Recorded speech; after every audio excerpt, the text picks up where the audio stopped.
DeepSeek? The DeepSeek. DeepSeek. The release of DeepSeek AI from a Chinese company should be a wake-up call for our industries. আপনি কি জানেন বিশ্বের শীর্ষ 500 ধনী ব্যক্তি সম্মিলিতভাবে $108 বিলিয়ন ক্ষতির সম্মুখীন হয়েছেন? আর এই বিশাল ক্ষতির পেছনে রয়েছে চীনা কৃত্রিম বুদ্ধিমত্তা ডেভেলপার ডিপসিকের উত্থান।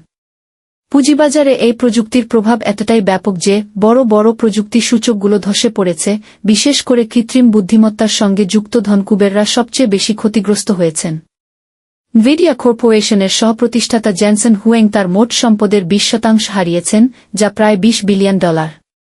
অন্যদিকে ওয়াকো কর্পোরেশনের সহপ্রতিষ্ঠাতা ল্যারি এলিসন হারিয়েছেন $226 বিলিয়ন, যদিও এটি তার মোট সম্পদের মাত্র 12%।